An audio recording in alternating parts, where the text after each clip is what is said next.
Welcome back to Poorly Educated Today in the News.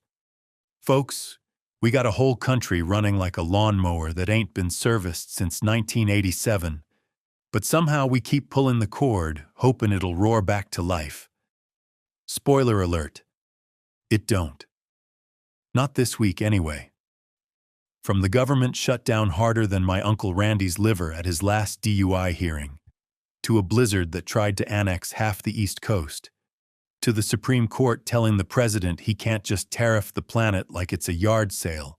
We got ourselves one of them weeks where America looks like it checked its oil, saw smoke, and said, probably fine. Segment 1. DHS shutdown. Congress MIA. America held together with duct tape. Now, folks, the Department of Homeland Security is in week 2 of being shut down, which means the airport looks like Black Friday at Walmart, except nobody's getting a discount and everybody's getting patted down by a dude who hasn't been paid since Valentine's Day. TSA cut congressional escorts, which means senators are now standing in line like the rest of us. I ain't seen a group of angry people in suits this confused since the time our town council tried to regulate cow tipping. Meanwhile, FEMA can only respond to disasters that are already happening, which is like telling a firefighter he can only help once the house collapses. Congress keeps yelling about a 10-point reform package for ICE, but they're boycotting the State of the Union like it's a family reunion they ain't emotionally ready for. And with DHS running on fumes, global entry shut down, immigration paperwork backed up to the Stone Age, and TSA treating members of Congress like everybody else, the country's basically running on the honor system right now. And buddy, we ain't that honorable. Segment 2. The Supreme Court smacks tariffs. Markets cheer. President says, "Hold my 150-day surprise." So the Supreme Court said the president can't use emergency powers to slap taxes on every country, like he's Oprah giving out car keys. They said only Congress can tax people, which is hilarious because Congress doesn't tax anything unless it polls well or comes with complimentary donuts. Markets celebrated like they found money in an old pair of jeans. S&P up, Dow up, NASDAQ up. But before Wall Street even finished high-fiving, the White House came back swinging with a shiny new 10% global tariff, effective February 24th. That's like your mama taking your beer away and you showing up with a jug of moonshine labeled not alcohol, just happiness. And tech stocks? Lord. 4 companies announced $650 billion in AI spending, and software tanked $1 trillion. $1 trillion! That's the kind of money where if you dropped it on your foot, you'd break time itself. Investors are suddenly realizing, I ain't magic. It's a server farm running hotter than my cousin's trailer the day he tried deep frying a turkey indoors. Amazon alone wants $200 billion for AI, and the market said, nah, we good. We're spending so much money on AI, it's like we're trying to build Judgment Day, but with better customer support. Segment 3. Cartel kingpin down. Mexico explodes. U.S. border buckles like cheap lawn furniture. Mexico took out El Mencho, the head of CJNG, which is like taking the queen off a hornet nest. Technically a victory, but now everything's angry, flying at your face and on fire.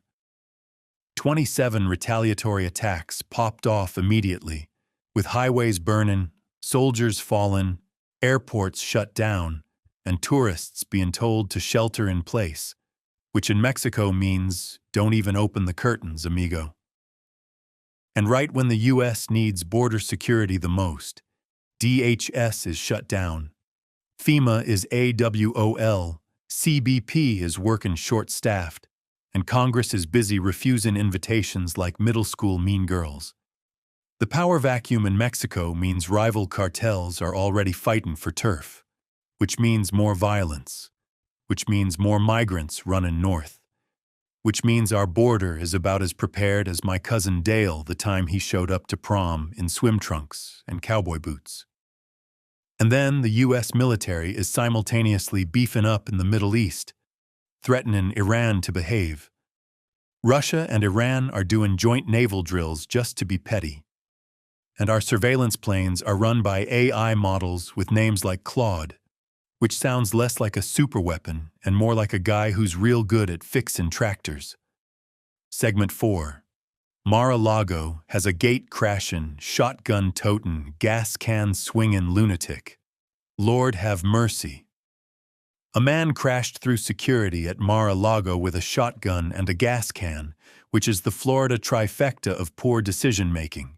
Secret Service dropped him before he could step foot inside, which is impressive given half of them ain't been paid since the shutdown.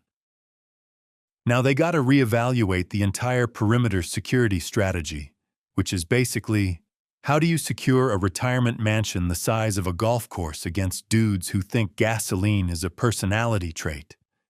The president wasn't there, but still, nothing says we're a stable nation, like someone treating a former president's home like it's a drive-through window at 2 a.m.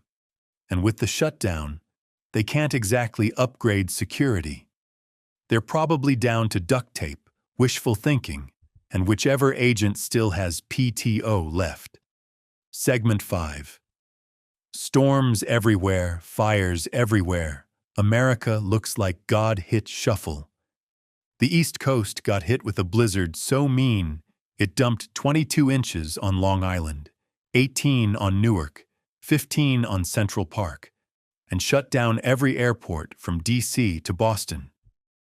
Governors banned travel unless you're essential, which apparently does not include people going to Starbucks to feel something again. Over 5,000 flights got canceled, which is bad news unless you're that one guy who loves airports but hates actually leaving them. Meanwhile, at the exact same time, the West Coast got drowned by an atmospheric river melting snowpack so fast, it's basically given California a preview of summer water shortages. And Texas? On fire. Again. Winds hitting 50 miles per hour, humidity at 15%, and the whole state's burning like someone tried microwaving a brisket. So let's recap. Northeast frozen, West Coast flooding, Texas burning, FEMA underfunded, and Congress hiding from responsibility like it's jury duty.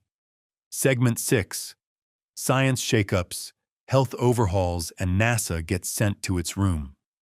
Now folks, the federal government decided public health works best when you put one guy in charge of everything.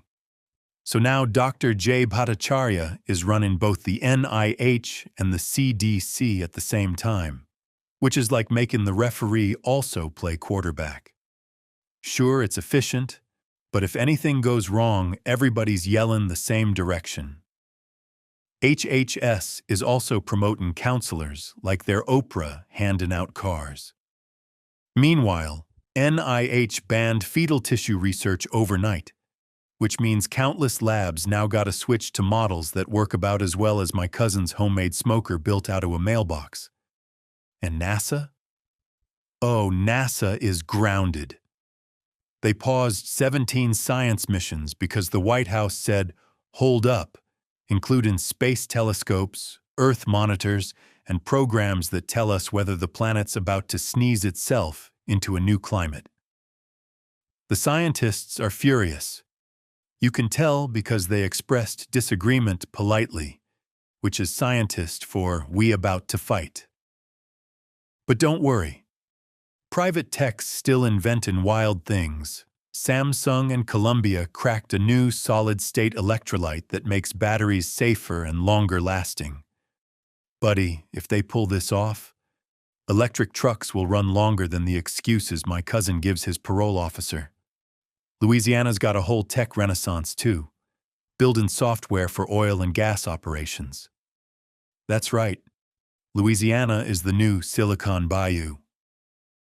I can't wait for the first startup pitch that begins with, now picture this, but with crawfish. Segment 7. Immigration gridlock, Corporations screaming, border wall privatized. Immigration processing is backed up like my septic tank after the county fair chili cook-off. H-1B visas delayed, paperwork piled up, companies panicking because they can't bring in engineers, doctors, or IT specialists unless the moon is in retrograde and DHS wakes up feeling generous. Trusted traveler programs suspended, export control licenses slowed to tar, and businesses are like, "Hey, Congress, please do literally anything," and Congress replies, "Absolutely not." Meanwhile, Parsons got a fat contract to manage the border wall build-out. Only in America can the government say, "We're too dysfunctional to do this ourselves," and then hand it to a contractor like it's Uber Eats. Now the wall's being run like a corporate construction project, which means they'll finish it fast, but also invoice us for coffee, paper clips, and emotional strain. Segment 8. Olympics glory and America's last shared tradition, the Super Bowl. Now after all that doom and gloom, let me bless y'all with something positive. Team USA had the best Winter Olympics ever. 33 medals, 12 gold. Men's hockey beat Canada 2-1 in overtime, which means for one shimmering moment, America came together and said, "We still got it, baby." Norway won everything because apparently they raised their children in snowdrifts with skis instead of shoes. But we did incredible, and it was the rare moment where everybody smiled without needing a stimulus check. And the Super Bowl? Turns out it's the last thing America watches together besides sentencing hearings. 69% of folks tuned in, and 65% said the party was more important than the game. And companies don't even care about TV ads alone anymore. They're building whole internet ecosystems around commercials like they're Marvel movies with lore. People spend an average of $187 just to sit on a couch and argue about buffalo dip. It's the closest thing we got to national unity. The moment America says, "No politics today, just wings and judging this halftime show like we're experts." In conclusion, folks, this week was a full sampler platter of American chaos. Shutdowns, tariffs, blizzards, fires, cartel wars, science revolutions, government overhauls, and a hockey team that brought us together for 5 glorious minutes. But don't worry. America always finds a way. Usually the stupid way. Usually the funny way. But a way all the same. So grab a beer, check on your neighbors, and try not to set anything on fire unless you live in Texas, where apparently that's just the weather now. That's it for Poorly Educated Today in the news, where the news may be poorly educated, but buddy, we sure ain't boring.